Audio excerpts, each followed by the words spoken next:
जी, इस वक्त मैं मौजूद हूँ बदीन के तालके गुलारची के गांव सैयद अली मीर शाह जूना जो सैयदों के नाम से मशहूर है वहाँ पर आबादगार बोर्ड की माहवार जो मीटिंग होती है उसके सिलसिले में आज ईद का चौथा रोज़ है। तो यहाँ पर आप मेरे अक़ब में देख रहे होंगे कि आज मीटिंग जो है वो भरपूर अंदाज से इस वक्त रवां दवां है। मैं आपको उस मीटिंग में भी लेके जाऊंगा, वहाँ लोगों से भी मिलाऊंगा और उनसे बात भी कराऊंगा।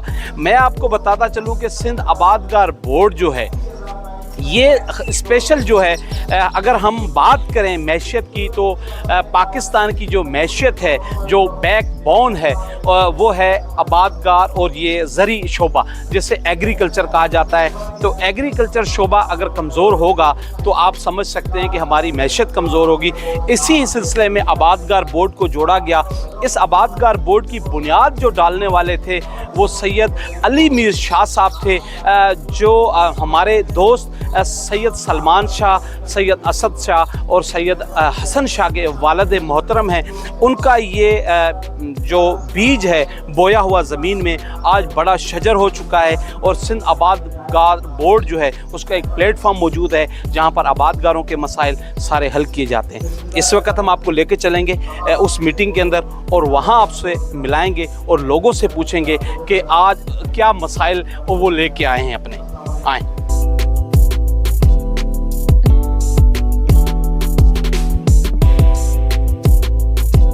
मैं इस वक्त जूना अली मीर शाह का जो गांव है वहां पर मौजूद हूं। जो ये सिंध आबादगार बोर्ड की माहवार मीटिंग का जो आप पैनाफ्लेक्स मेरे पुष्ट पे देख रहे हैं उसकी सदारत जिन लोग ने की है वो भी मेरे साथ मौजूद हैं। सिंध बोर्ड आबादगार के सूबे सिंध के प्रेसिडेंट मेरे साथ मौजूद हैं। तो उनसे भी पूछेंगे कि पानी की विरासत हो और ब्लैक मार्केटिंग हो, ज़ख़ीरा अंदोज़ी हो, उस हवाले से इस तंजीम को बनाने का जो बुनियादी मकसद है वो क्या है और लोगों ने जो शिकायतें की हैं उनका अजाला कैसे होगा।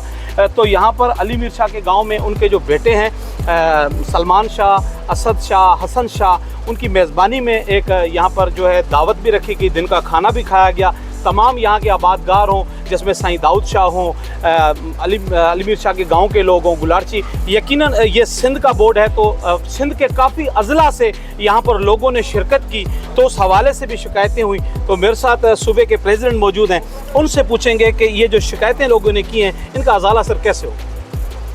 शिकायतें, हम भी आबादगार हैं तो हम भी उनके साथ उनमें उसी सफ़ में शामिल हैं। तो हमारे पास देखें आपका जो शिकायत का मामला है उसके 2-3 तरीक़ेकार हैं। सबसे पहले तरीका ये है कि हमें सरकार को ये बताना होता है कि ये मईशत का ज़राअत वो हिस्सा है जिसने पिछले साल के अंदर ही सिर्फ 3 से 4 अरब डॉलर का इजाफ़ा किया है उन हालात के बाद, जबकि 2022 के अंदर आपको पता है आधा सिंध डूब गया था, कोई खातिर ख़्वाह किस्म की सहूलतें नहीं दी गई। उसके बाद भी इस मईशत को इतना बड़ा सहारा अगर किसी सेक्टर में दिया है तो वो ज़राअत में दिया है। हालात इस वक्त ये हैं कि जो कॉस्ट ऑफ प्रोडक्शन यानी जो लागत होती है क्रॉप्स को ग्रो करने की वो मुतवातर बढ़ती जा रही है। तो यूरिया की बोरी जो अपने मुल्क के अंदर अपने गैस से होती है वो 1650 से बढ़ के पिछले 2 साल में 4500 रुपये आज हो गई है। लेकिन सितम ज़रीफ़ी की बात यह है कि वो आज 4500 में भी काश्तकार को नहीं मिल रही और वो 5,500 और 6,000 रुपये की मिल रही है। आप इसकी एनुअल कंजम्पशन जो 6.5 मिलियन टन है यानी 65 लाख टन से मल्टीप्लाई करेंगे तो ये 60 से 80 अरब रुपए का जो पैसे हैं ओवर एंड अबव जो मुनाफे के हैं वो डीलर, कंपनियां, ज़ख़ीरा अंदोज़, सरकार भी उसमें शामिल कि जो उसमें कोई कदम नहीं उठा सक रहे, सब उसको देख रहे हैं, यहाँ से वहाँ जा रही। लेकिन आप देखें कि उसमें at the end of the day जो इस मुल्क और धरती का एक प्राइमरी प्रोड्यूसर है वो आज सफ़र कर रहा है।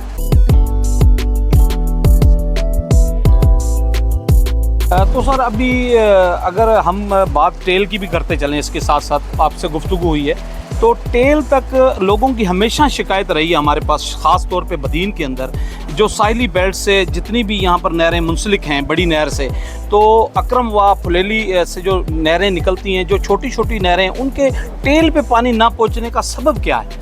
देखें, सबसे पहली बात कि हमारा जो सूबा है वो भी पूरे मुल्क के टेल में है और ये जो सारे इलाके हैं ये टेल के हैं।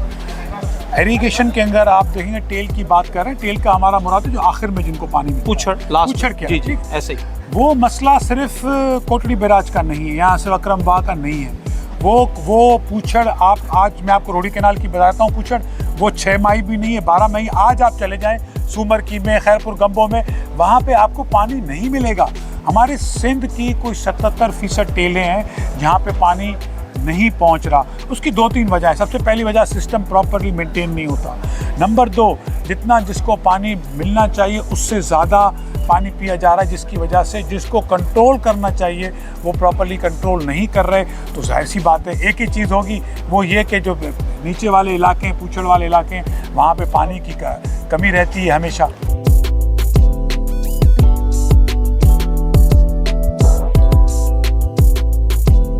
अच्छा शाह साहब, ये भी तासुर पाया जाता है कि जो मुड है उसके अंदर बड़े ज़मींदार हैं, वो पानी की जो चोरी है वो करते हैं, जिसकी वजह से पानी पूरा जो है वो आता तो है लेकिन पूछड़ जो आखिर है वहाँ ना पहुँचने का ये भी सबब कुछ है। तो इसके मुतल्लिक आपकी क्या है? पूछड़ में भी जो बड़े ज़मींदार थे वो अब बड़े ज़मींदार नहीं रहे, क्योंकि उनके पास पानी नहीं आता। इसलिए अगर छोटा ज़मींदार भी आगे है तो फ़ायदा बड़े ज़मींदार का लेता होगा, लेकिन जो आगे होता है वो पानी सारा उठा लेता है, काश्त भी ज़्यादा करता है, फसलें भी ऐसी पैदा करता है जो उनको नहीं करनी चाहिए। यानी जैसे चावल की फसल उन इलाकों में लगाई जाती है जहाँ पे बैन है, तो जाहिर सी बात है वो पानी की जब खपत बढ़ जाती है तो वो सारे नीचे के इलाके हैं, वो इलाके सारे के सारे डेफिशिएंट हो जाते हैं। आपने सुना कि साईं का ये कहना है कि पानी जो पूछड़ में ना पहुंचने के कुछ रीज़न्स ये भी हैं कि जिन इलाकों के अंदर बैन लगा हुआ है चावल की फसल काश्त करने का, उन इलाकों के अंदर भी चावल की काश्त होती है। जब तक वो रोकी नहीं जाती और मुड के जो आबादगार हैं बड़े, वो पानी प्रॉपर तरीके से अपना यूटिलाइज़ करें और दीगर जो पानी है उसका जो ख़राब ना करें, ताकि वो पानी उन तक रसाई हो सके।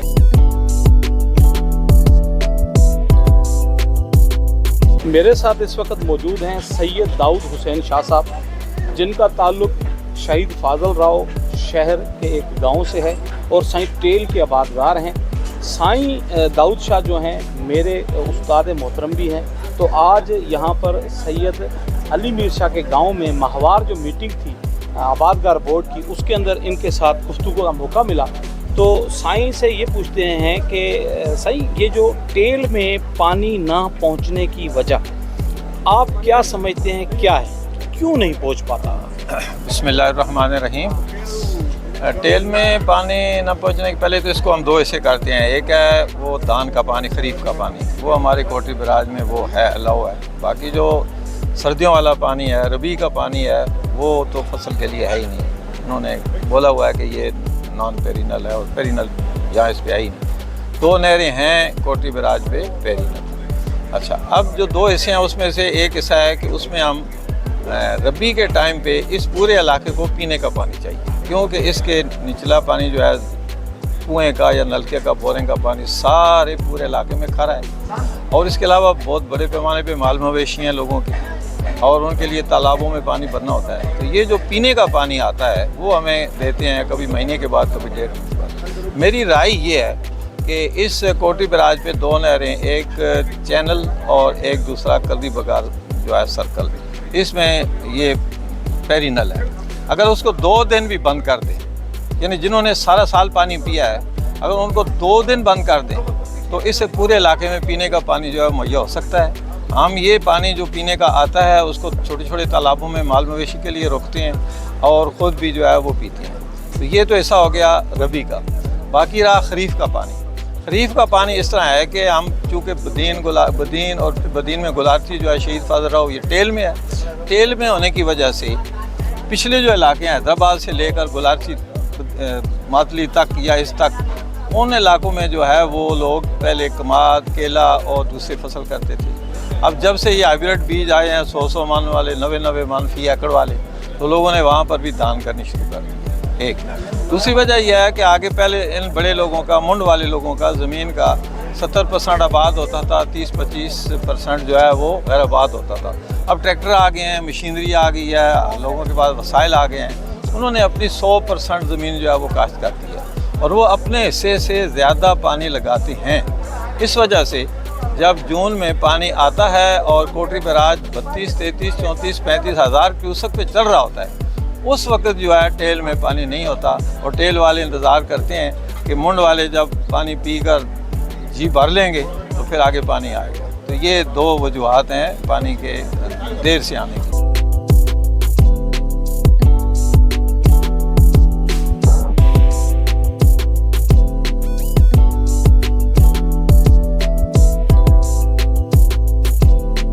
अच्छा सही दाऊद साहब, ये जो कुछ इलाके ऐसे हैं जिनके अंदर चावल की फसल के काश्त करना ममनू है, तो उन इलाकों में भी जो चावल की अगर काश्त होती है, गुज़श्ता साल भी हमने देखा हुई, तो अगर इस साल भी इसी तरह रहा तो पानी आप नहीं समझते कि उसकी वजह से भी? हाँ, वो तो मैंने जिक्र कर दिया ना कि जिन इलाकों में खुशक फसल होती हैं, सारा साल पानी उनको मिलता है, गंदम होती है, उनकी सारी फसल होते हैं, तो वहाँ पर जो है धान की फसल ममनू है।